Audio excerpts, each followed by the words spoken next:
Okay. So good evening, everyone. How's the midterm? Okay. Was it easy? It was not. It was okay. Uh, and then how was the project report? I mean, project proposal document submission. I think a couple of teams were not able to submit. I think by then on that day. Okay. Okay. So the project component is what's going to help you make the most out of this class anyway, because you want to have it as a portfolio when you kind of go out and you can talk about the project. That's this is a good opportunity to do so. Okay, so try to bring in some creativity, whether it's data processing or even learning simpler models is also fine. Okay, you don't have to fine tune like a gigantic neural network in any means. um, Okay, so I mean, you can discuss more about your projects with me on the TA, and TA has already posted to meet him next week, I think. Um, okay, so today, we're going to switch gears, and the biggest delta today will be about thinking about online machine learning. Okay, so online is like an overloaded word. Online could mean being on the internet and so on. So I think so. The goal is to the number one goal is the most important, which is what is online learning or online machine learning, and how is it different from supervised learning. Okay, so that's the biggest delta, and most of the class, in fact, in 575 and so far we've only seen supervised learning, as in like you have a batch of data, whether it's structured or unstructured, and then how to learn a really good mapping from features to, or whatever, input to output, right? So online learning is going to be very similar, but there's going to be big couple of big differences. We'll get there. And uh, and and you'll see that when we're talking about online learning, the separation between decision making and forecasting is blurred. Okay, so now decisions are going to be kind of tightly integrated with the learning aspect of the problem. Okay, so in fact, so when you think thought of classification, if you got an image and you want to say it's a this picture of cat and dog, that's labeling. But you can think of those labels as actions that you would like to take given some input. Okay, so those actions could be decisions, essentially actions or decisions. So there's going to be some blurring, and we're going to kind of highlight that when we talk about online learning. And we'll see some a specific online learning problem where you don't even have features. Okay, to see to kind of understand what is learning there. Okay, so think of supervised learning where there's no input. Okay, when there's no input, what are you gonna predict, right? But there's something to predict, which is think in terms of joint distribution between x and y. X is not there, so at least you want to learn the marginal distribution of y. So let's say y is a class, class cat versus dog versus fox. They at least want to learn what is the probability of, in the next round, just saying without any input, saying, there's a cat or there's a dog or there's a fox, right? There's a marginal distribution. You want to learn those three numbers or two numbers, right? So we'll see that play out, okay? And that problem is called the multi-armed bandit problem.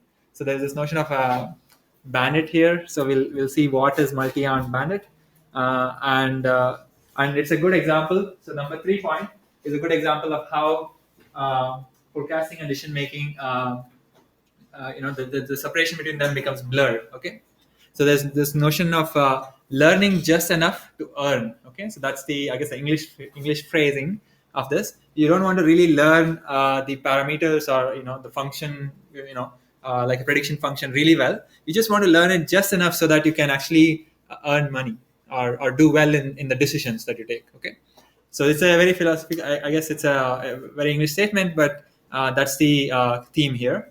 And uh, and the last part would be about something called contextual bandits. Now I'm going to bring back features. Now it's going to look a little bit like supervised learning. There's going to be some features, and then you take actions, or talk about labels. Um, so this, and we'll see a lot of examples. So I'm just giving you the lay of the land. Okay. So the biggest thing is online learning. It's different from, slightly different from supervised learning. So supervised learning things can be used here, but we'll see what the difference is. There's going to be a blurring between decisions and forecasting, and we'll start with the simplest problem where there's no features. So it's multi-armed bandit setting, and then we'll look at contextual bandits. Context just means with features or states or whatever.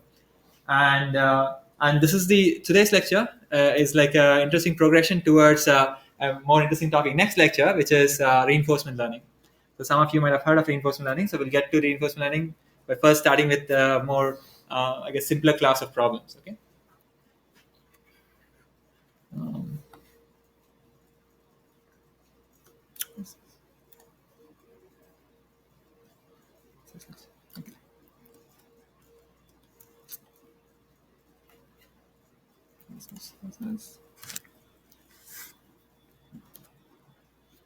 Okay, so the first few slides are just motivating, the need for online learning. So what have we done so far? I mean, so this is actually not even what have been done so far. In the introductory class, like 6 lectures ago, 5 lectures ago, we talked about complex prediction problems, which was basically unstructured data. And the prediction problems we claimed, I mean, at least the motivation was that they could be addressed using deep learning methods. Okay. And we also said something about graphical models in the introduction lecture. And we also kind of looked at one graphical model, basically the latent digital allocation in during text processing. Okay. So there are some ways to deal with complex prediction problems. Okay. But now we also want to we discuss some aspects of complex decisions like inventory management or typical operational decisions that you would see that firms need to take. Okay, and this need not be physical firms. I mean, this could be even e-commerce websites and so on. Okay, um, and so we're going to kind of focus on this decision making now. Of course, learning and decision making. And this is a route. First, we'll look at online machine learning. Next, we'll look at reinforcement learning, the basic principles, and then the third lecture will be about the deep reinforcement learning, where you'll again bring back your CNNs and RNNs to play. Okay, so that's going to be the sequence. So you'll see that what we see today are simple versions of reinforcement learning problems. Okay, simpler versions of reinforcement learning problems. Um, Okay, so this is just a motivation. So one, some of you might have seen this in revenue management class or supply chain management class. It's called, I mean, this problem is inventory management. So where you kind of observe some inventory levels of your stock. For example, let's say you're a fashion retailer, you have different SKUs, stock keeping units, and you have some current inventory levels, and your action is going to be, pre-ordering some number of items, some number of units of each of the SKUs to purchase based on maybe demand forecast, right? And you care about making profit. So you don't want to pre-order too many things to sell to the customers, or you don't want to understock and lose sales. Okay, so that's very, this is an example of a complex decision. Why is it complex? Because maybe there's a relation between product I sold versus product J sold, and maybe there's constraints in terms of how much space you have in your store, things like that. Prices, costs, everything. So another example is resource allocation, which is basically you can think of a call center. So maybe you have a sequence of people waiting on the phone, and maybe some of them are big clients, some of them are small clients. So you have a certain limited resources, which are the service service team. And you want to figure out like what's a good policy to minimize waiting times of customers. Okay, so that's going to be about resource allocation. So these are decision problems, but there are some parts of things that you need to estimate there, right? Waiting times of customers historically and so on. And routing problems, basically, a very good example, I guess, in today's world would be how does Uber manage its contractors, or how do trucking companies manage their, things? Yeah, you had a question. So anyway, so these are some examples of decision problems. And before I jump into online machine learning, specific example of online machine learning, in a practical example, and then we'll get into some details. It falls under the umbrella of, I would say, loosely falls under the umbrella of reinforcement learning. Okay? And this is a snapshot. It's just showing from 2 years ago. I mean, every year they produce a list, so maybe reinforcement learning is not there this year. But so in 2017, something happened because of which they put reinforcement learning as the one of the top 10 breakthrough technologies. Okay. And I'll show you what happened the previous year, which some of you already know. So it has all crazy ideas, right? Botnets, practical quantum computers, and there's stuff going on right now. So reinforcement learning is a big, is a potential big breakthrough technology, and so that issue was from 2017, and this happened probably in 2013, 2012. So what is this screenshot? It looks like these are just screenshots of Atari games. Okay, there are about 50 or 52 games here, I mean 52 games in the Atari learning and Atari game I guess family of games, and these are just 2D games. You have to just play with your joystick, and for example, how many of you played say Breakout or Pong or any of these? Okay, some of you. So I guess younger kids have not played. Okay, we'll get to the 3D stuff next time. So uh, what was achieved, why I'm showing this screenshot is that so some folks were able to train software in a data driven way, like trying out different actions at different screenshots, trying to understand what the score is, and eventually be able to play as good as humans, okay, and actually much better than humans in some of the games. Okay, and of course sometimes worse than humans in some of the games, but so that was a big achievement at that time, and a lot of researchers have followed through with and have replicated the results. And this happened in 2016 with several big improvements later on as well. So this was basically folks were able to design or come up with a system which learned from uh, um, previous games, as well as, I mean, this particular system learned from previous games from 2016. It's what is this called? AlphaGo. I think it's called AlphaGo. Uh, I mean, there's some variations, AlphaGo Zero and so on. But anyway, this system was able to uh, learn from previous plays of humans of a particular game called Go. It's a board game, just like chess or any of these other board games. And it also used some reinforcement learning ideas and was able to actually beat the number one player at that time, world ranked one player, 4:1. Okay, it was highly, I guess, marketed as a big leap. Actually, just like the late '90s, there was a big leap by chess playing software compared to which played against the number one players at that time, right? So it was a big leap, and so we're going to look at the underlying technology related to those two leaps. Okay, and there have been several more leaps since then, and things like autonomous driving and so on. You'll see the same underlying, learning methods underneath. Okay, so let's start with the basics. So today is not going to be about the things which is the two slides that we saw. Today is going to be about online machine learning. Uh, so let's start with that. So what is the gist? Okay, so so the gist is as following. So the online part just means that things happen in sequence, okay, and time steps. Think of the first, like let's say I'm a web server. I'm serving, I'm showing articles. Then the first user comes, I show a bunch of articles. Next user comes, I show the same set of articles, and so on. So here there's no learning, right? I mean, this is a static HTML page, let's say. But first user comes, looks at the bunch of articles on my front page, and clicks on something. Okay, right? So I observed that user, maybe the user profile, the cookie information, or what pages they visited before, and then I choose something, which is maybe I can reorder my articles. Okay, maybe this person is sports is interested in sports. Maybe I'll put the sports articles above, and maybe politics related articles below. Okay, so that would be my action, and then I see the feedback based on what I did. So I rearrange things, and then I see how the user responds to that. Okay, and I just keep repeating this. Okay, so this is the gist of online learning, because you want to learn what is the best action to take for different types of people or different types of users. Okay, so there's learning involved, um, and let me yeah. And the goal is to optimize. I mean, I just say feedback, but the goal is to optimize whatever KPI. In this case, the KPI is going to be maximize the clicking probability of users who come over time. Okay, uh, and so on. For now, we'll make an assumption, and you will see that towards the end and next lecture onwards, we'll not make this assumption. The assumption is that when the first user comes and interacts with my arrangement, they are not going to influence the next user how they interact. Okay, as if like there are two different users or many different users and don't talk to each other.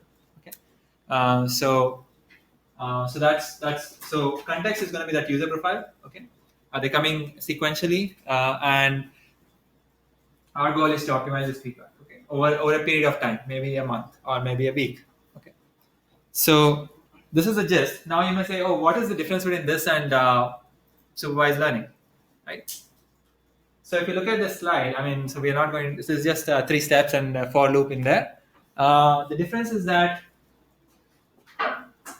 firstly, you only get feedback for the action that you took. Okay. So think of a supervised learning setting. Let's say you trained your model already. Okay. And now training data is done. Throw away the training data. You have your model, and now a new image comes. Okay. It has something in it, and you say it's a cat. Okay. And you get feedback whether it's cat or not. You don't get a feedback of what it actually was. Okay. Maybe it was a picture of a dog. You don't get that feedback. Okay. So you only get feedback on your action. Okay. That's one thing. And the second thing is that the data collection process is biased by what you have been doing.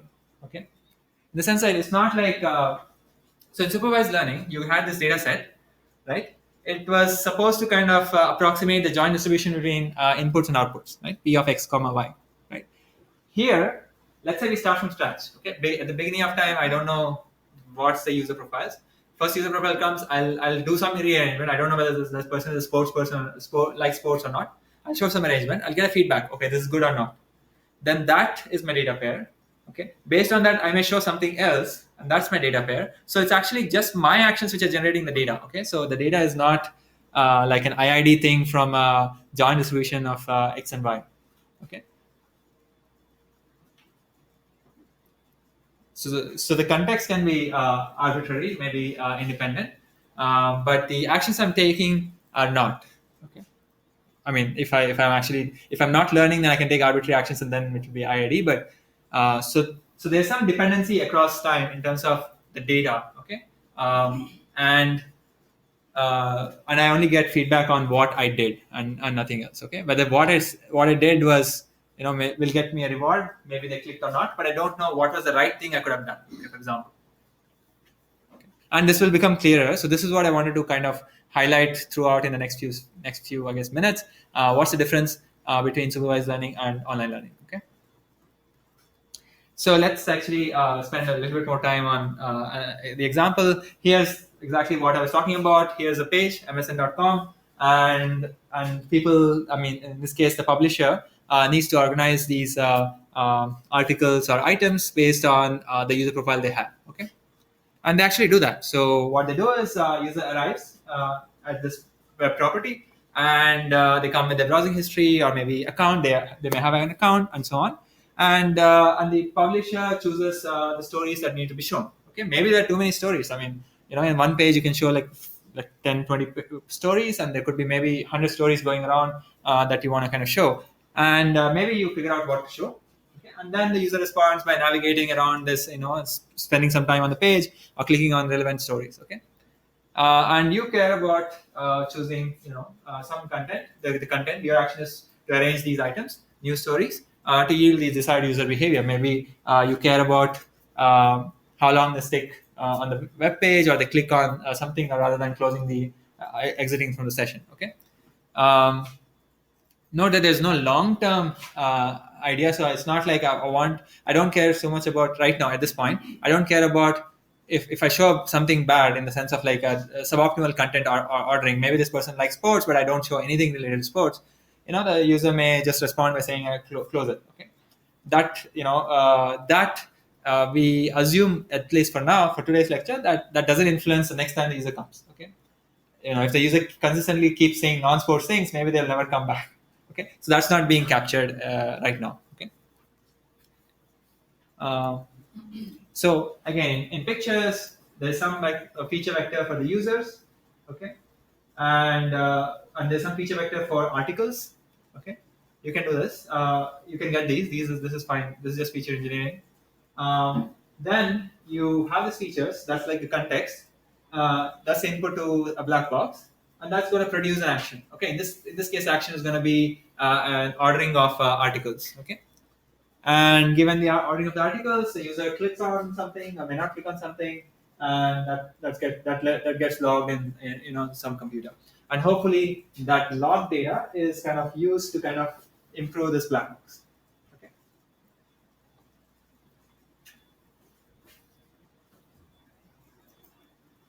Yeah, and there are some results like actually this is from I think they tried to deploy it at this particular company, and they have these things like okay, that black box takes more time than the status quo. In this case, whatever way they were serving, there was no machine learning. Like there was a pre-trained model, like a supervised learning model, and showing this ranked items, and with some overhead and with some amount of training, and of course model update is basically you want to kind of update model with fresh data.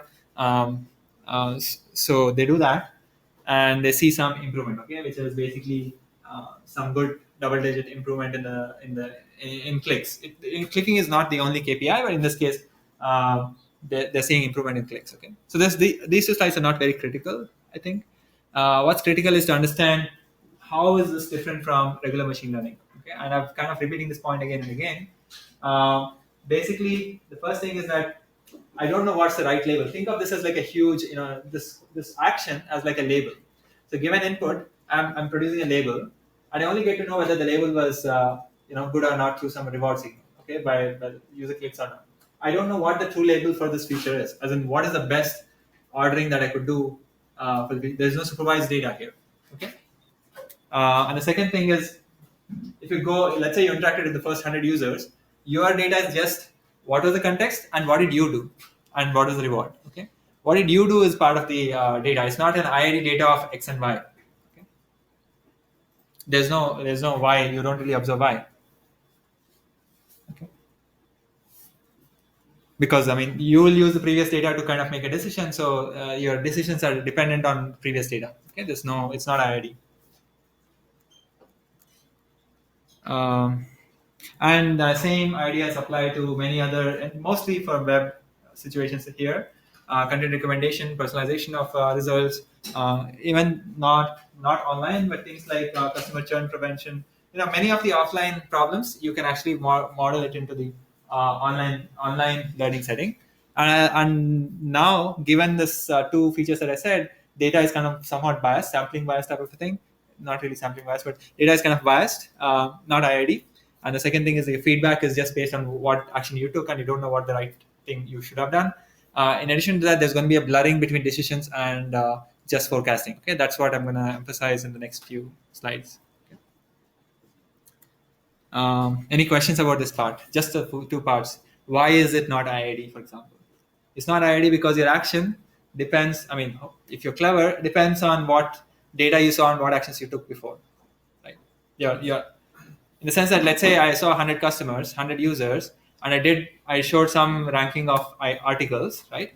And I also saw how well that fared, in the sense of I showed a particular ordering of articles, they clicked on something. I showed some other combination of articles, they may not have clicked something. Okay, let's say I saw 100 such observations. Okay, then the next time new user comes, the action that I take depends on everything else that happened before. I mean, if I'm clever, if I know that maybe sports articles being at the top is not really being clicked, then my action now depends on what happened before. So it's not independent of the previous interactions. Okay, and yeah. Was that one of the assumptions that we're saying weren't doing that, or it makes sense? So that no, we are gonna be. I mean, if you're gonna be not dependent, then you're not. You have to learn, right? So your action is dependent on what you did before. Oh, the assumption was about the context. The context of users coming into the system, they are not related to each other. Like the first user has nothing to do with the second user, but the actions you take depends on what happened with the previous user, what action you took. Because the previous users, So think of currently I want to take an action for the current user. With previous user I took some action for which I got some reward. That should inform my decision of taking an action today. Okay, because I want to take better and better actions or whatever the ordering of these articles in this case, right? Yeah, but the context themselves, users themselves, are not related to each other. Okay. So when the user maybe showed some articles, yeah, the user clicks on them. Yeah. So maybe this picture is better. That is like a feedback, like the articles are good enough that the user likes them. Yeah, some articles at the top, maybe they clicked. You know which articles are clicked. Maybe that means maybe it was a good rank list. Rank list just means sports articles at the top, maybe something else, music at the in the center, and something else at the bottom.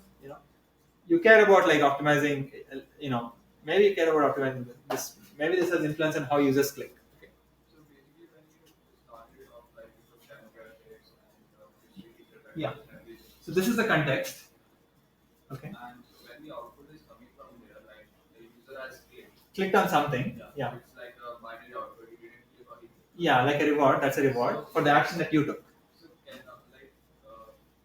can we like kind of say that it is kind of because you can do an unsupervised learning kind of stuff. I mean, if you collect data. So right now, so this is the thing, right? If somebody tells you how you keep generating rank lists, then you as a passive observer can see, oh, this for this context you did something, this was a click. If with some other context you did something, this was a click. That you can get that log, and once you get that bash log, you can do whatever you want. But remember that when you're doing that, it's not really a clean supervised learning data in the sense of there's dependence across time. Okay, because if there is a, I mean, if there is a interesting guy doing this rank list, I mean, this guy is taking decisions based, is improving his decisions based on what happened before. Okay, so that's there could be dependence across time. Okay, it's not IID, so I mean, it may be IID if this guy is not learning. I mean, this guy just has already learned. Like think of trained model, okay, some classifier, okay, like or learning to rank model, okay, because there are some classifiers which also produce rank lists. Okay, so let's say you had some huge historical data. Let's say it was a high IID, and you learned the mapping between, oh, if this is the context, this is exactly the ranking that you want to. Let's say there was some supervised learning data set from which you can do that, and then you just deploy it, and deploy doesn't like keep applying for the new users. Then that data would be IID if you're not learning online, in the sense that model is not being changed across time. Okay, here that model, I mean this guy, if it wants to be intelligent, will incorporate how things worked in the past. Okay, in the past. Okay, independent and identically distributed. Yeah. If I have to draw parallel with a regular neural network, Yeah. would it be correct to say that the ranked list is It's like the label. same as us assigning probabilities across labels as the topmost? Yeah, you can do that, but you can, so yeah, you can either think of the whole rank list as one label. That would be too many, like too many lists, right? Or you can say, okay, given an input, going through the neural network, I'll get some probabilities, I'll order the probabilities, and then that will be the order of the labels or order of these Right. items. And That can also, you knowing whether your probability assignment was correct or not is the same as us knowing the number of users who clicked on the stories. no. So probability assignments, correct or not, is not the question, right? So you show something, you get a feedback of how good what you showed was. Right. But that doesn't say anything about the probability assignment. So whether, if, let's say users stop clicking anything once let's say you have a model, you keep generating rank lists, Right. and nobody clicks on anything. Correct. Okay. That means that means that the model's parameters, the weights of the neural network, may not be good. Yeah. And you knowing whether, like for example, you knowing whether you assign the correct label. Yeah. Is that similar to saying you knowing whether the users have clicked on news articles or whether they stop clicking on it because you assign the wrong probabilities, or in this case, assign the wrong news? There's no. Yeah, I mean, okay. You the response is just click or no click. You don't know. So for a given context, you don't know what's the best rank list. Okay. Nobody has annotated for a for like a image classification case. If the image of a cat, then somebody annotates it's a cat. Here it's not the case. No? So maybe it'll become clearer. So maybe this example is not the simplest example to think about this. Maybe let's go a little bit forward and then think. Okay. Because in this, we are trying to learn about the actions of the new users, dependent on the previous users. Like we have arranged our labels. Yeah, that's what online machine learning will do. Okay, so if, for example, if half of the users opened or clicked on each and every label, Yeah. and half of the users just closed after looking at the like just the screen. Yeah. So will our model be able to learn from these actions or anything or not? Yeah, it should. So when you showed certain rank lists when the user did not click, those probably should not be output at all, right? So there's a follow going on where this guy learns that okay, these things are good for these contexts and certain things are not good for these contexts, but there's dependence. Okay, so in the sense that what it has learned in the past influences what rank list is going to show today, for example. What it did yesterday and how well it fared in terms of clicks influences what it showed today. So you can, so, okay, so one thing you can always do is, you know, so here's a, so this slide is a good example. So let's say that at the beginning of the day, you train a neural network with whatever data you have. Okay, and throughout the day, you keep the neural network the same and keep predicting whatever list the neural network suggests and keep collecting data. Okay. Now at the end of the day, you have some new data because so many new users came in and you did something actions and you got some reward. Okay. With that new data and the previous data, again you can train another model, another neural network for the next day morning and keep using that. Okay, so you can do that in this situation as well. Okay, so hopefully that clears a little bit. But the thing is that so here it's just that the data is not so the data, the new data that you collected depends on what was the model you used yesterday. I mean, so data that you collected at the end of the day depends on what model you had at the beginning of the day, and the next day's data you collected depends on what model you had at the beginning of that day. So it's like data is not IID as in we saw in the simple supervised learning cases. Okay, it's not a. I mean, you can always apply wrong methods. Okay, sometimes it'll work, but you want to understand the nuances here. Yeah. So, showing the widgets based on the historical actions of all the users. Yeah. So, I guess that won't be a personalized according to as per each user. Right? So, until and unless those users are segmented into groups Yeah. on based on the similar characteristics.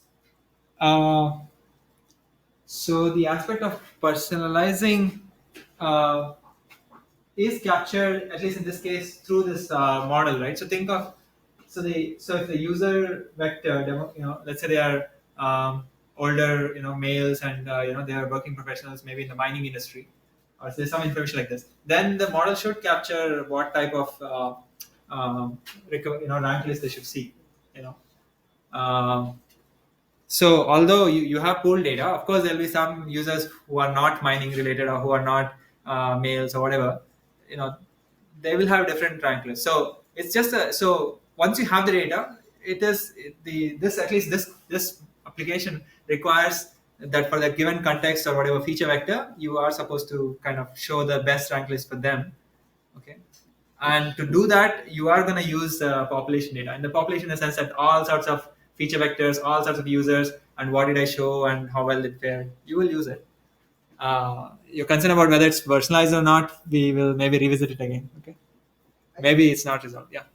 Personalization will happen after the use of the, like for example, this page after 3 or 4 hours based Yeah. on the browsing history of the user. Yeah. I mean, yeah, that could be true. I mean, no, I mean, if you, yeah, this assumes some input, right? Some measurement of the user who's visiting your website already.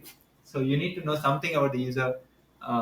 I mean, actually, these days, ad tech is so, I guess, has so many things going on that they can, even first time users, they can figure out quite a bit about the user. Okay.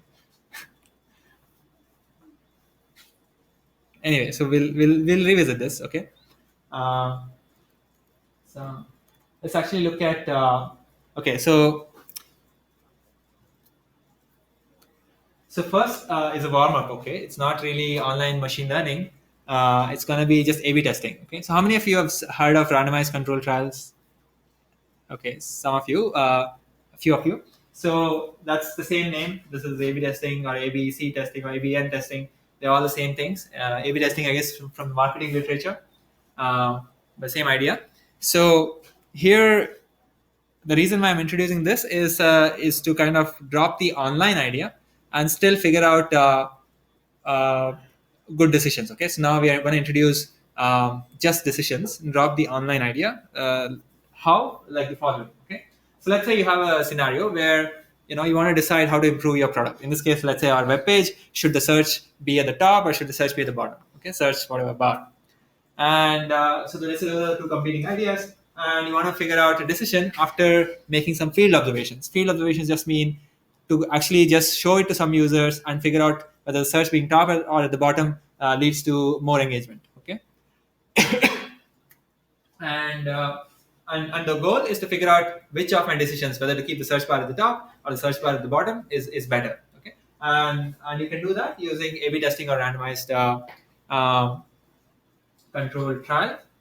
And once you collect the data, you can do a simple, do appropriate hypothesis testing. In this case, it's called a two sample hypothesis testing. Okay, but that's fine. So there may come many companies, at least on the online space or in the internet space, like Optimizely or Optimize and so on, who do this for other companies. Okay, and it's also extensively used in many of almost all web properties today. All the Alexa, whatever, not Alexa, whatever the stock web properties. And in fact, this is a big chunk of data science jobs. Okay, so for those of you who are interested, look this up offline. And it's also related to clinical trials, and that's where the randomized control trials were kind of adopted initially.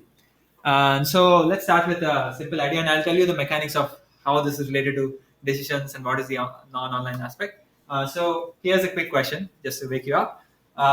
Which of these two pages has a higher conversion rate? So the only difference is there's a enter coupon code here, and there's no enter coupon code here. Which one of you think leads to a higher conversion in terms of sales? 2, 3, 2. Or which one of you think this leads to a higher conversion rate? 1, 2, 3, 4, 5. Wow. What about you? A leads to higher conversion. Okay, you've seen this. The answer is with B, the site lost 90% of revenue.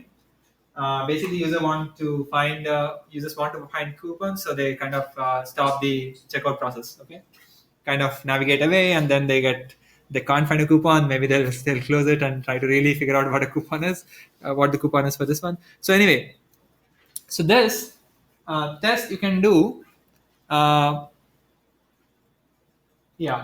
using an A/B test. And what's the key underlying idea?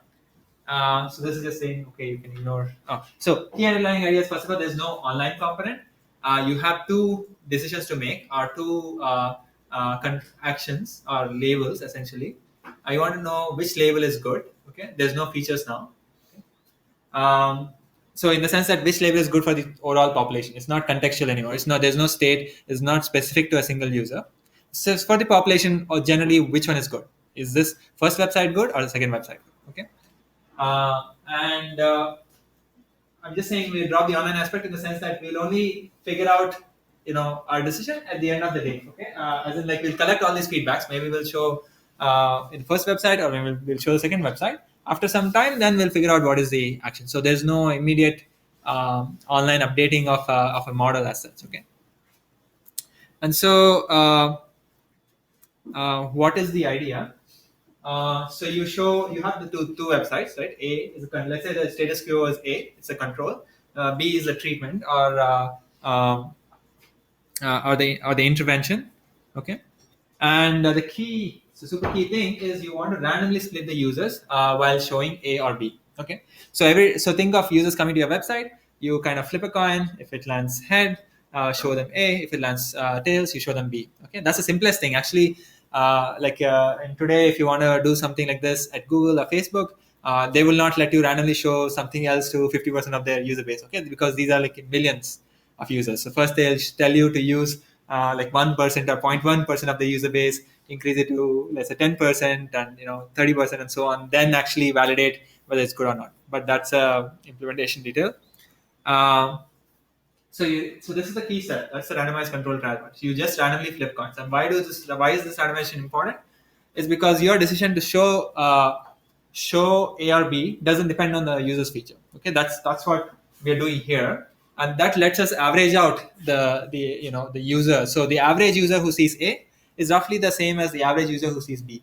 Okay, so as if we have the same user, because the average user is kind of the same. It's as if we have the same user who saw A and did something, and the same user in a parallel world saw B and did something. Okay, if it's the same user who was transported in two different worlds and did A, and how they responded to A and how they responded to B, then you can actually see the difference between their response being the causal effect, as in the difference between those two choices. Okay, control and treatment. And this is one of the best scientific ways to establish cause-effect relationship. You can't always do this. Sometimes it's quite expensive, and there's also a lot of biases, sampling bias, confounding bias, and 100 different things that will come up. confounding bias, I think you can deal with it. Anyway, yeah, as I said, so randomized assignment is essentially ensuring that the two sets of users or collections of users who saw it on average look the same. Okay? And then let's say for each group of users, let's say the mean effect of maybe they're clicking through and finishing up is mu1 and mu2. Okay, so that's there's a true mean effect, as in like if you show website A, 30% of the users actually follow through, and if you show website B, maybe 10% of the users follow through. Then you collected the data of how they followed through, and now you want to ask, are these you get some empirical estimate of mu1 and mu2, and then you're asking hypothesis test, null hypothesis that mu1 is equal to mu2, or let's say mu1 is greater than mu2, and then you want to reject the null hypothesis of, oh, there is actually something going on. The null status quo is not supported by data. Okay, and you can do that using different types of hypothesis tests. I don't want to take this deviation. So some of you must have seen hypothesis tests in 570 and so on. So you can connect this. Once you collect the data, it's a completely offline problem. Just like, it's an offline problem which is much simpler than supervised learning that you guys have been seeing. So I'll skip this, but I would just want to point out that there are different types of hypothesis tests. Okay, there's a Bayes inversion as well, and in fact this is kind of much easier to interpret. You're just asking the probability of say some two different things, two different models essentially given data. Okay, this is just a posterior probability of a model given data, so it's kind of more intuitive that way. Okay. Anyway, so let me skip the hypothesis. But what's the big idea? Okay, the big idea is now two things. We collected some data, and we just wanted to evaluate which decision is better. Okay. In fact, what is the improvement of taking a decision A versus decision B? Now it's not so much about labels. Okay. And in fact, there were no features, as in users were coming, we were ignoring the features, randomly putting them into one, showing them A or B, right? So we ignored the features even if they were there, so no features, and two classes essentially, and we just want to find probability of class, clicking, is clicking on one website is greater than probability of clicking on the second website. Okay. So that's what's going on here.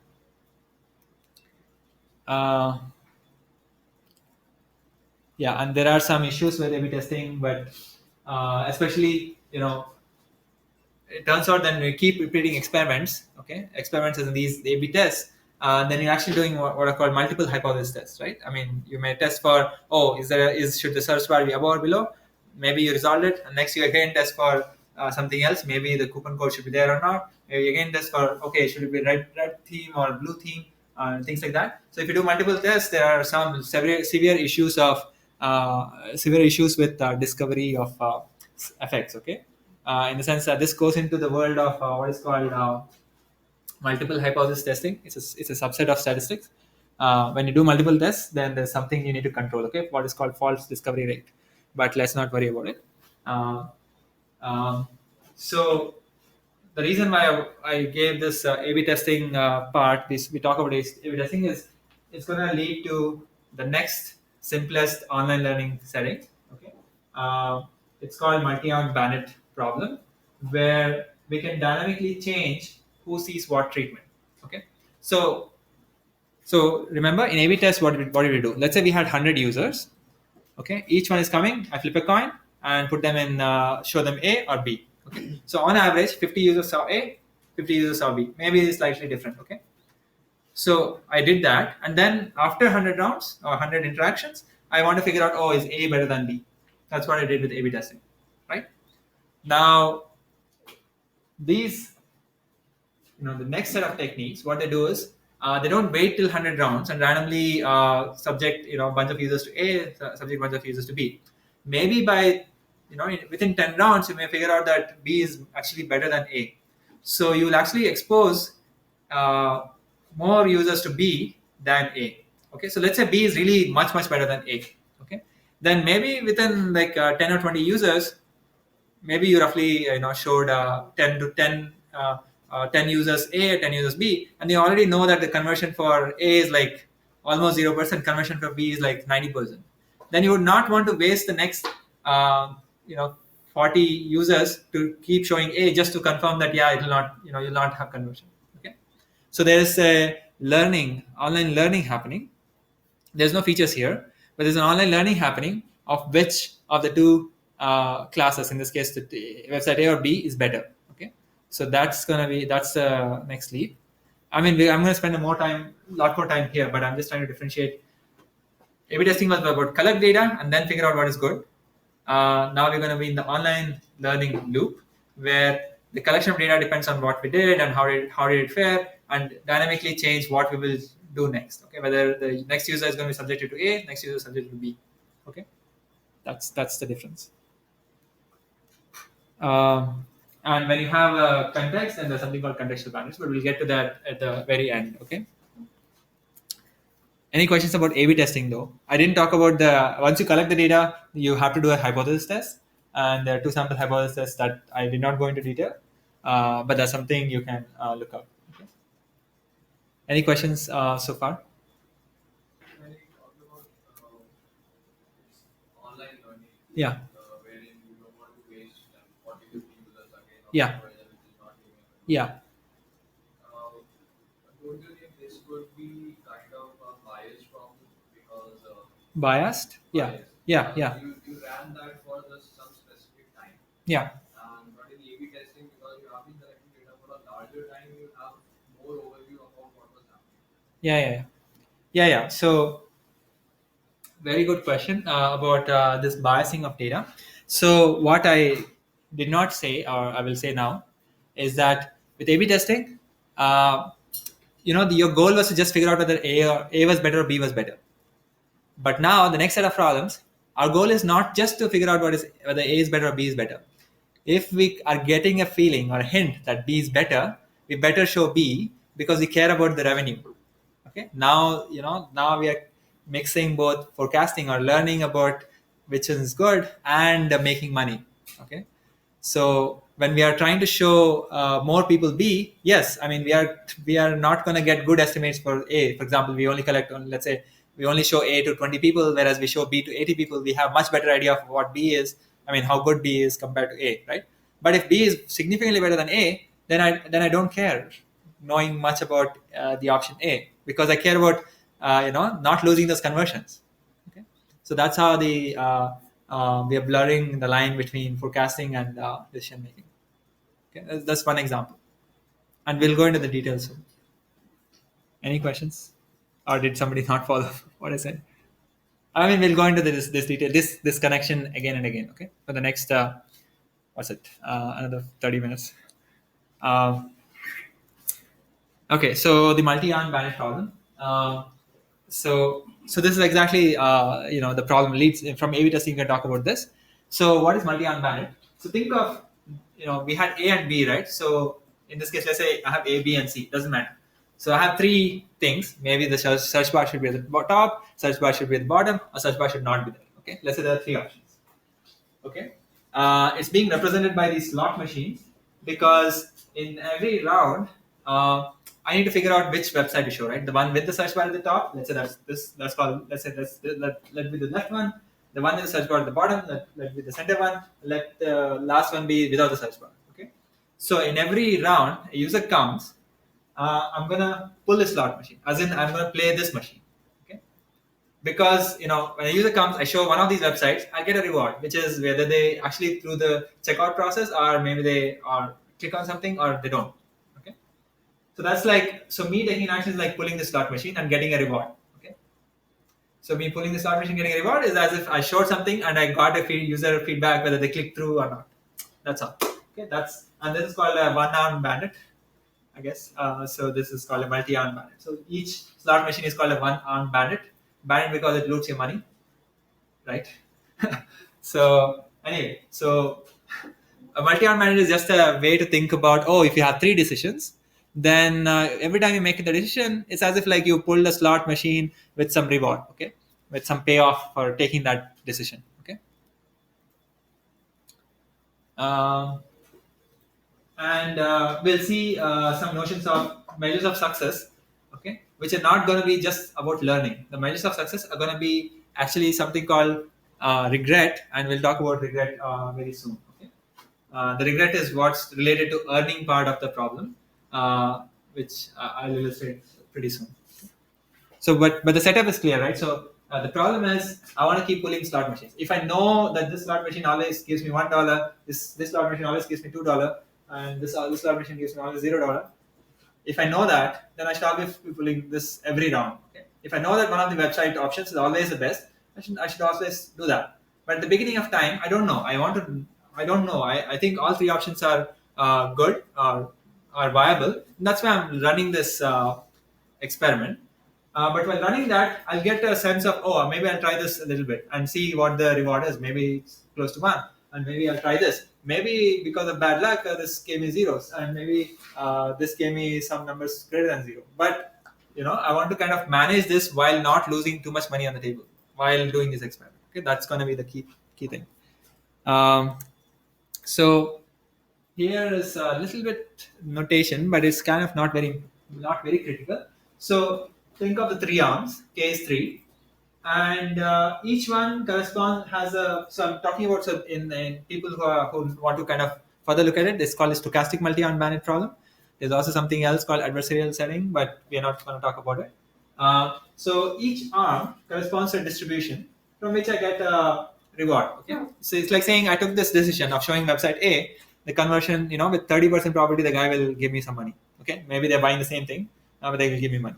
And if I show option B or second arm, with maybe 40% chance they'll buy the money. Okay, so those 40% chance and 30% chance, those are these distributions. Think of the Bernoulli distribution. Okay, and at each time t, the agent, in this case, the agent is going to be the platform, the publisher. Okay, pulls an arm, as in takes an action, shows website A or website B, or ordering of items or whatever it is. They get some reward from the distribution. Maybe this is a Bernoulli distribution, then you just see a click or not click, for example. Okay. And the objective is to maximize the expected sum of rewards. So why is there a sum?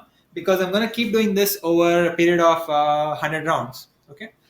So I care about maximizing how much reward I'm collecting over rounds. Okay.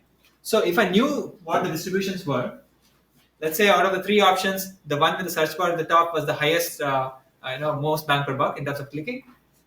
If I knew that, I would always show that, and that would give me the highest reward, right? But I don't know that. But I just don't want to learn which one is good. But I care about learn just enough so that I can maximize my rewards. Okay, so there's this trade-off, right? And not trade-off, but something happening where if I knew the information, I would do the best. But I don't know the information.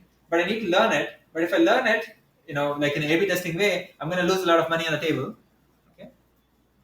So I need to somehow balance both learning and earning money.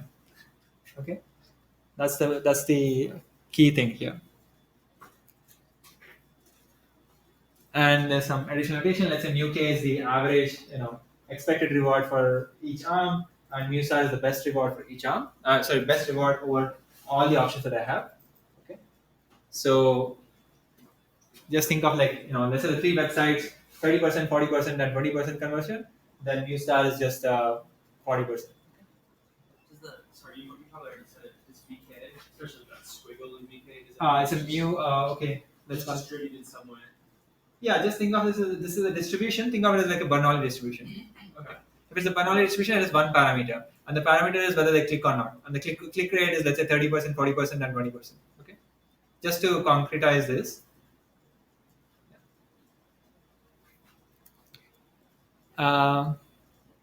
So that was the problem. We want to maximize the total rewards that we collect over, let's say, some number of rounds. Let's say, in this case, I wrote little n, but think of 100 rounds. Little n is, let's say, 100. Okay. So what would you do? Okay. So if you know A/B testing and you don't know multi-arm bandit techniques that we'll talk about, then there are 3 options. I have 100 rounds, maybe 33, 33, 34, right? Or actually flip a three-sided, with some probability, with 33% probability or 0.3 probability, I'll pick the first arm. 0.3 probability, I'll pick the second arm. 0.3 probability, I'll pick the third arm. Okay. Or even like a round robin, where I said 33 times. So for 33 users, show the first thing. Next 33 users show the second thing. The next 34 users show the third thing. Okay, that's round robin. That's not round robin, but you keep alternating between the first, second, third, first, second, third, first, second, third. Okay, that's round robin. But anyway, so at the end of the day, you get 33 observations for each of the website A, website B, website C, right? So that guy will have some regret. And what is the regret? You should have shown one of the websites, let's say website 2, which had the 40% click-through rate. Okay? That is what you should have shown for all the 100 rounds. But you actually showed only 33 number of rounds that thing, and every other round you showed something else. Okay, so you're losing money on the table. So in fact, 66 rounds you're losing money on the table. That's let's say the performance of round robin. Constant strategy, pick something and always go with it. Then of course with pick something. Let's say you pick the correct one with 1/3 probability, and with 2/3 probability pick the wrong one. Every round you'll have some regret. Okay, every round you'll kind of lose out. Okay. So these are some couple of strategy ideas, like how to think about a strategy. So what you want to do is, as I said, we want to learn which one is good enough, while also ensuring that we if we had learned really well, then the ones that should have picked should always be picked. Okay, that's straight off. And let's start with the simplest algorithm. Okay, it's an algorithm or is a strategy. Yeah. So, can you go to slide? Yeah. So this new K, that's gonna change every day, right?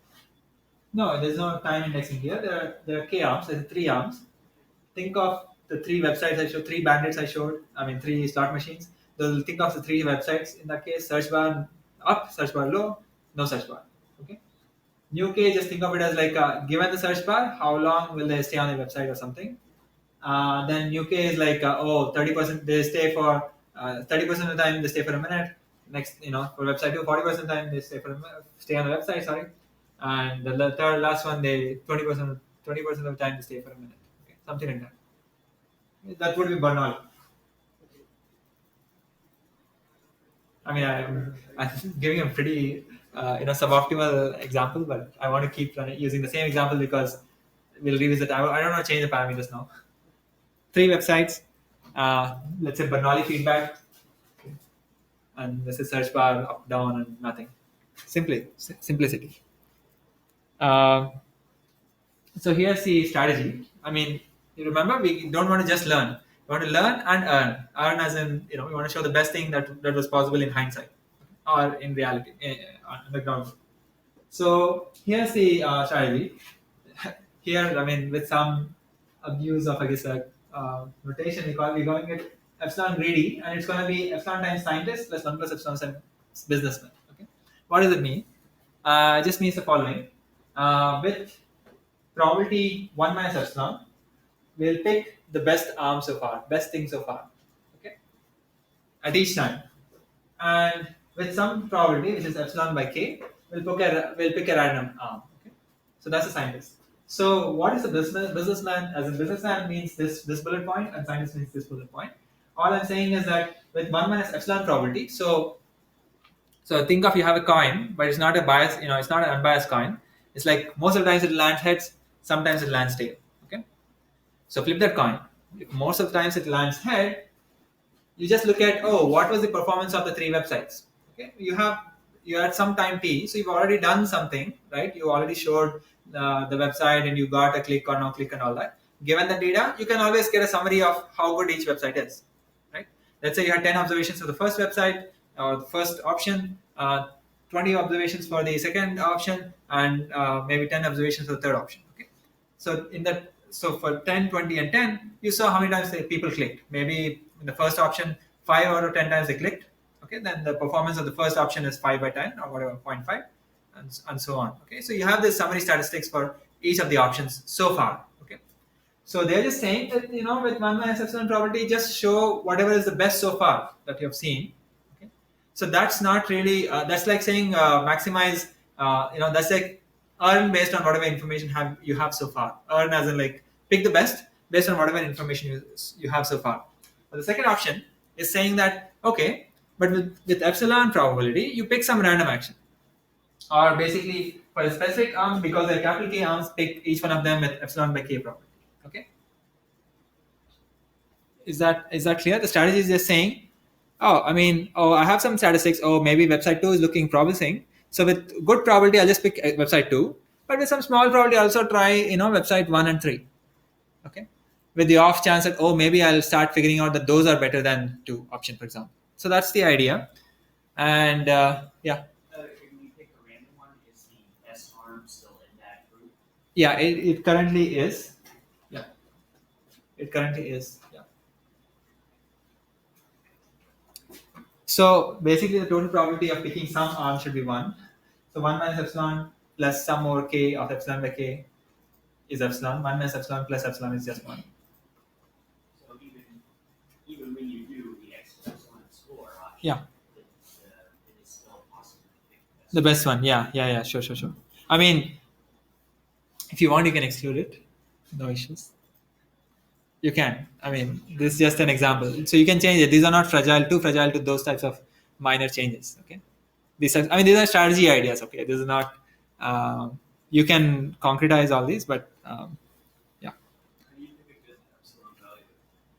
Yeah, that's a good question, and we're gonna get here pretty soon. I mean, the scientist and businessman was just saying that scientist means explore. Because you may not have enough data for some of the arms. Some of them arms could be really good. Options could be really good, but you haven't tried it, so try it.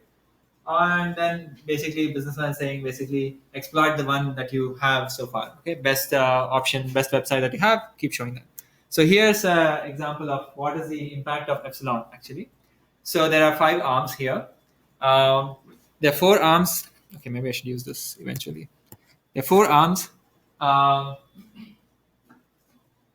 which have very low probability of clicking. Okay, this example I guess deviates a little bit with the 3 website situation, but let's say 5 websites, and one website is really good. Okay, the 0.9. So here we are seeing a function of time, so 250 episodes or something, 250 users, and here we are seeing just the probability of selecting the best arm. The probability of selecting, in this case, the best arm is the 5th guy. Okay, what is can I keep showing the 5th guy? If I know the data, I will keep showing the 5th guy. Okay, then that would be 100% probability, right? I mean, keep showing the 5th guy is 100% probability. But here, there's some learning happening. Okay, learning in the sense that if you do epsilon greedy, it's trying to figure out what is the arm that should be shown.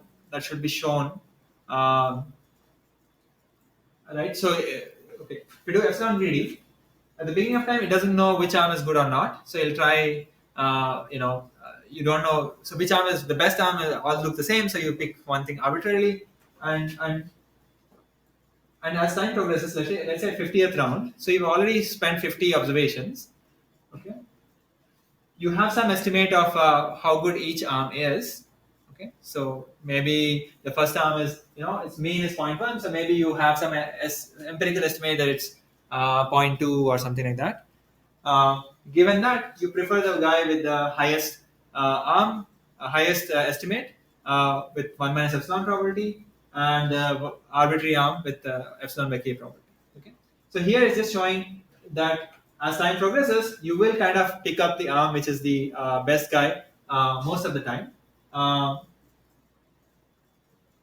In the sense that, so for example, red guy, epsilon is 0.1. So this gap is like 0.1. In the sense that 90% of the time you're picking the best guy, or actually 92% of the time you're picking the best guy, and remaining 8% you're picking the wrong one eventually. Okay, so the algorithm is able to figure out what is the best guy and is picking pretty much the right guy. And you can see the other curves. For example, the epsilon is 0.5. You are figuring out the best arm. Okay, but you're not, because epsilon value is too large. You're not really exploiting as in using that arm all the time, because you still it's like 0.5 plus something. Did you Yeah. decrease epsilon as a function of time across your trials? You can, yeah, that's a good question. That's a good variation. So your variation, they're all variants that you can do. So you can change epsilon as a function. Initially, epsilon could be large, and later on, epsilon could be small. Okay, you can do that. So here I'm just showing that the red curve initially is not able to figure out the best arm. Right, it's pulling the best arm with lesser probability than some of the other curves, but eventually it's pulling the best arm with higher probability than some of the other curves. It's a kind of a proxy for how much reward you're collecting. If you keep pulling the best arm with higher probability, then you have a more chance of collecting the highest reward that you could have collected, in every round. Okay. So that was the first algorithm. How many? Any questions about this part? Okay. So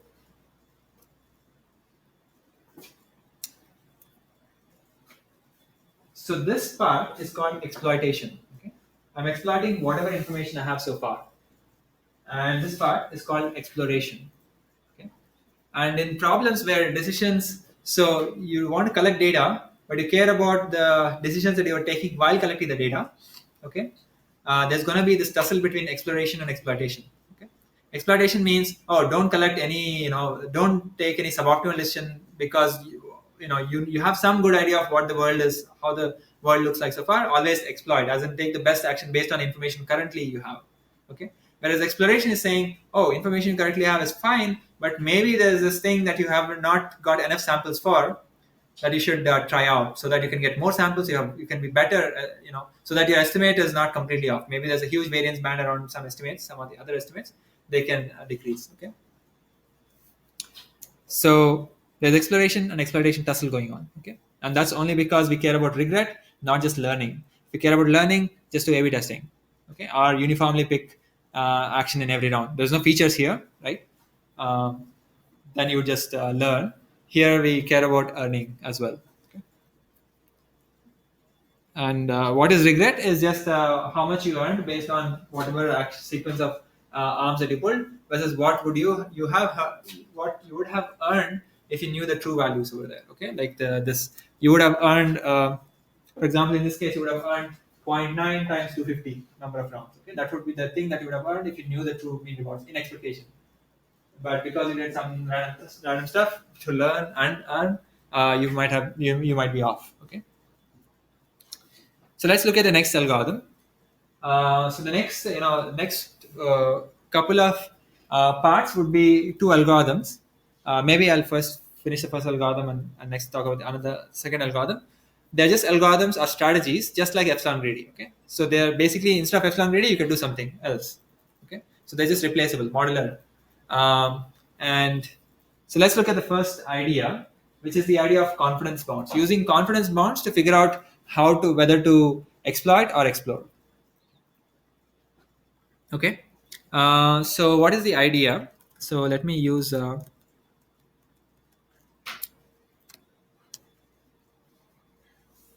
so we had three options, right? Website 1, website 2, and website 3, right?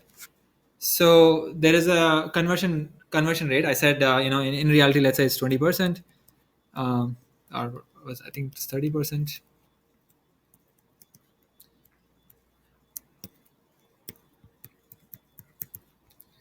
And 20%. Okay. So 0.3, 0.4, 0.2. That was the true rewards for showing website 1 to users, website 2 to users, website 3 to users. Okay. Now, the idea of upper confidence bound strategy is to kind of get an idea. So the idea is, let's say I showed website 1 to 10 people so far. Okay, at a given time. Let's say this is time is equal to 30. Okay, I showed this to 10 people. I showed this to maybe 12 people, and I showed this to 8 people. Okay, so far. Okay, total time is 30. Okay, it doesn't matter how we got here. Let's say we have these many observations.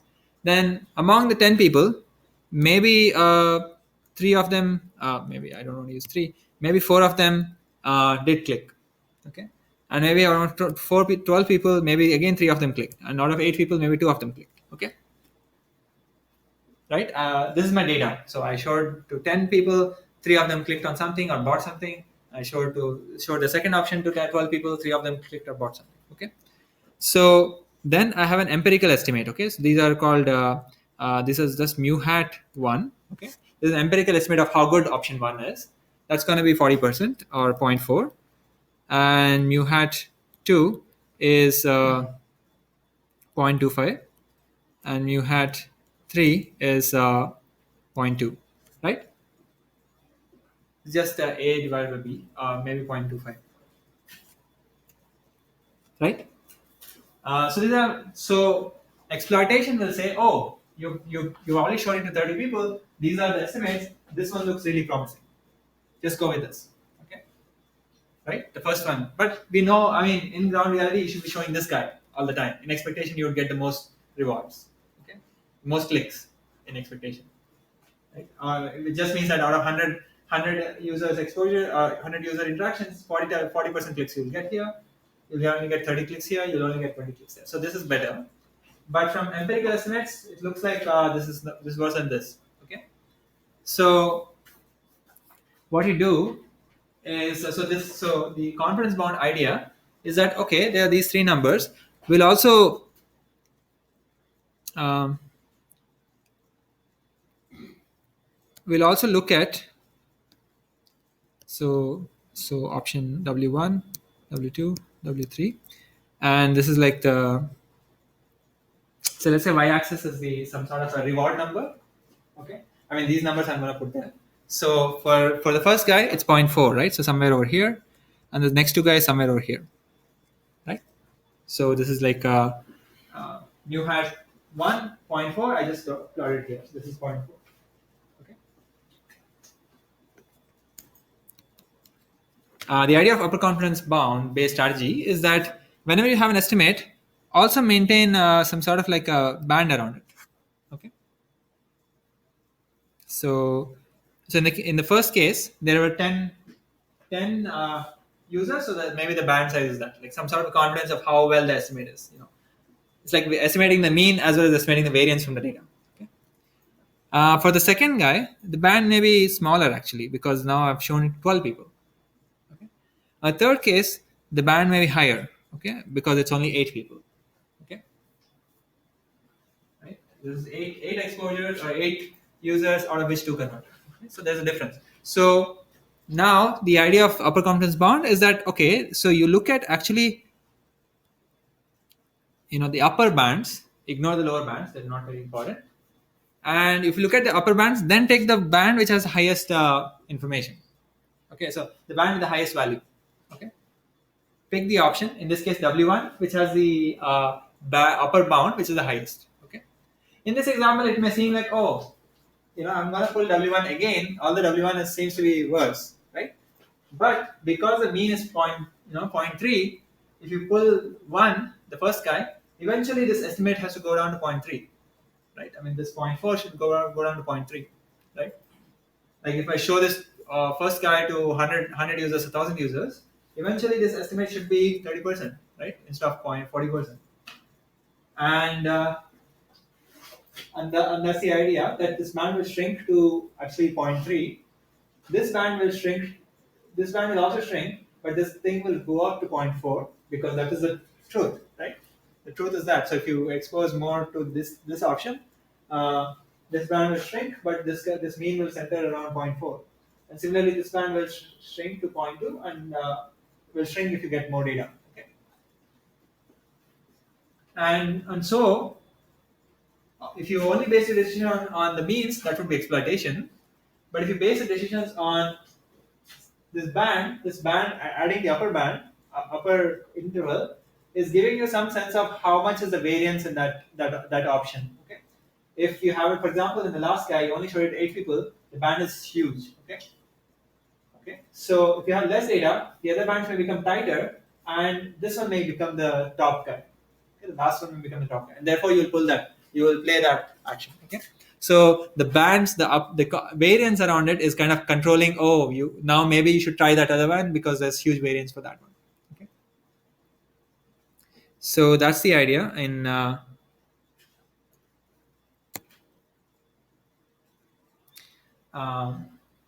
So this mu hat was that average of, let's say if you showed the kth guy some 10 times. Okay. So it's 1 by 10 average, whatever happened for those 10 observations. Think of X as like, let's say for simplicity, let's just be 1 or 0.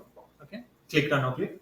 Then 4 clicks out of 10 clicks. Okay, that's this estimate. Okay, but this estimate for the first let's say K is 1 for the first guy is going to be augmented with a band information. Okay, the band information is actually interesting. It doesn't depend on data here. It just depends on inverse of the number of times you showed. So if you showed it 10 times, it's like basically square root of 10. Don't worry about the exact form, it's basically square root of 10. If you showed it 8 times, it's square root of 1 by 8. Okay, so the band, this bonus or whatever, the upper band that you're adding to the mean is higher if you have shown it the less number of times. Okay, if you've shown the particular option less number of times, the band is higher, is bigger. It kind of lets you explore, okay, to that one if it happens to be the dominating upper value. Okay, and this expression just means, oh, compute that mean plus some additional band thing, this band in this case, and pick the arm which has the highest, modulated or changed estimates. Okay, so there's no randomness, huh? Is it cheating the max between BT and the other thing randomly common? So there are three numbers. Think of three arms, right? In my slide, in my other slide, I had three arms, right? Mu had one, mu had two, mu had three. So it'll be three numbers. For each one of them, you'll add a bonus. But the bonus changes to each one because the S for each one is different. Okay. For first one was 10, second one was 12, third one is 8, right? The S will be different. So this number will be different. Add those two. So you have three numbers now. For still three arms, you have three numbers. Take the arm which has the highest number. That's it. There's no flipping of coins here, but this band is somehow controlling that exploration. Okay? In epsilon greedy, you flip the coin, and if it's one with epsilon probability, you would pick a random action. Here, if the band, if you haven't tried a particular action, then S will be small compared to numerator, which is growing with the time index. Okay, so this band is actually becoming bigger over time. Okay, if you haven't played it, in fact, it doesn't stay constant; it becomes bigger over time. Okay. So, but essentially, intuition wise, it's just capturing the variance of your estimate. Okay? It's not nothing more. We are selecting based on the value of BT. Yeah, we're picking the next guy based on previously collected data, empirical averages, and the bonus that we will add. Okay, and the current action, we're going to pick one of the highest numbers. Exploration aspect or the exploitation? So if you did not have this circle thing, that would just be exploiting. Okay, whatever information I know so far, the average performance of each action. If this was not there, then picking the best arm would just be corresponding. Oh, this arm looks the best. Keep playing it. Okay? Then you would never learn, right? You would never try the other. I mean, you could try if the average converges to 0.2 and the other estimates are like, whatever. The average converges to 0.3 and the other estimates were like 0.25, 0.25, right? So you would probably learn if it kind of goes down below. But these are adding towards exploration. So the circular thing is the one which is causing exploration.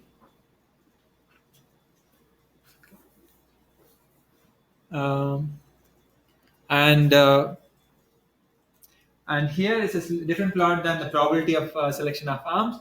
Here I'm just showing. Okay, here x-axis again time. Okay, so and the y-axis is showing. Let's focus on the blue curve. It's just showing how much of money you lost on the table as a function of time. Okay, so how many times did you take the wrong? It's not how many times, but how much is the difference between every time you took an action versus the best action you could have taken, summed over. It's a cumulative sum. Okay, so that's why it's increasing. Okay, and our objective is to minimize regret. As in, we want this blue curve or any of this, even the green curve. I'll talk about the green curve in a minute. To be as low as possible. Okay, this is a regret curve. We want to have as little regret. Okay, we were taking some actions, but if we knew the true performance of each option, we would pick a particular action. That was the best one always, right? This gap between what you took and what was the best in hindsight, cumulatively speaking, is basically the regret curve, and you want that to be as low as possible. Okay, and here I'm just showing that this particular algorithm, UCB1 actually, because it's the first variant, has a expected regret in n rounds, which scales as k log t, so k log m. Okay. So this is something I'm just stating as a fact here. This is a claim that people have derived from several years ago. Okay, I mean actually 2002. So it just depends. They're claiming that in expectation, if you apply the algorithm that we just saw in the previous slide, in expectation, your regret will be only scaling as logarithm in t. Why is that important? Is that this r is a cumulative sum. So if you divide both sides by t, it's the average regret in every round, instantaneous regret on average is actually going to 0. So as if I knew the true data and I'm performing. Okay, I'm performing as well as if I knew the true information. Okay? So let me repeat it. So if I knew the true performance, let me go here. If I knew this true performance, truth, right? I would always try website 2. Okay. But since I don't know the truth, I'll start with something. Maybe I'll start one of these and get some samples. Here I'm showing you a 30th sample. This, up to 30 observations. This is what I have. Okay. I'll keep going forward, right? Based on the new hats and the bonus and so on. I keep going forward, right? I'm just saying that the regret, which is the sum of like we saw this n times mu star minus sum over t is equal to 1 to n of uh, uh, mu it. Okay. So pseudo regret or regret and expectation is nothing but the best thing I could have done for all the rounds versus in each round what did I do? IT just represents which one I picked and its mean reward. Okay. So if every round I pick the same as mu star, as in the best option, in this case W2, this would be 0, right? But I keep picking something else based on my strategy, right? And regret is basically saying that this is bounded for UCB to be less than or equal to something like log n, okay, some constant, okay, so k as in the k arms. So why is this interesting? I mean, this is just a 2-minute tangent. Let's not worry too much about it. But why is this interesting? Is because it's saying that okay, in if you let's say in 1,000 rounds, your gap between your what is the best thing you could have done versus what did you do is only growing logarithmic in the number of rounds. Okay, or if you divide both sides by n, right? If you divide 1 by n here, and if you divide by n, this thing is actually going to 0 as n increases. Okay, it's saying that on average, whatever decision you are taking is not too far from what is the best thing you could have done in hindsight, and that makes sense, right? If you have a lot of rounds, if you have a decent strategy, okay, you would have learned what the best performing arm would be, and therefore you'll always be pulling that one. And we saw that for epsilon greedy because you saw the 90% type thing. So that's what this result is saying. Okay. Yeah. So, is it like, I think I will actually know, exploitation minus explode option? I mean, this is not really. This is the algorithm. Okay. So any strategy that you pick, epsilon greedy or UCB or something else, this is what the algorithm did. These are the actions that it did over the n round. This is just the benchmark. This is called a benchmark. As in, what would you have done if you knew everything about your users and everything about your options so far? Everything about options. This has nothing to do with the. This is an unrealistic. I mean, this you would not know in advance. Okay, you would not know this actually. Even if you don't know this, the algorithm is just playing with estimates and still is able to be as good as the benchmark. Okay, you would not know the benchmark. And why would you know the benchmark? You would know the benchmark if you forget about earning money and keep do A/B testing. Then you would know this maybe. Okay. Yeah.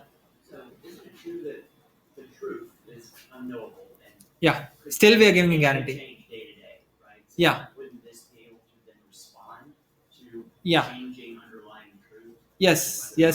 Not this guy, but there are some variations which do take into account non-stationarity. So the thing is, this is in a particular. So there's a particular mathematical model, right, where each arm has a particular distribution, and the distribution was not changing.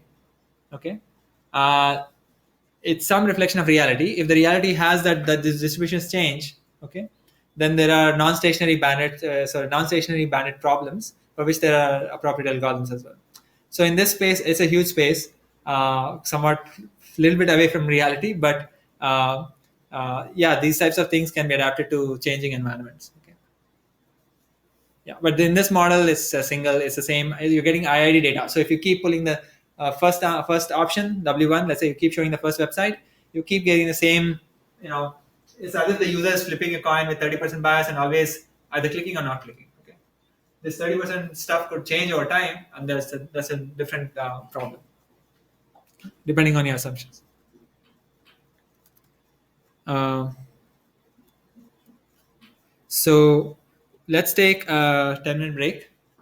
and let's talk about another algorithm, which is called the Thompson sampling algorithm.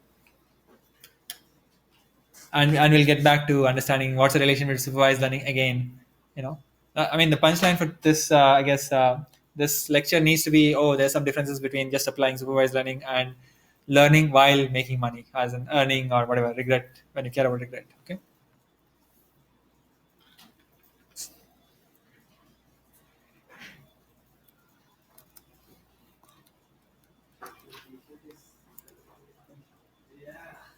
Yeah.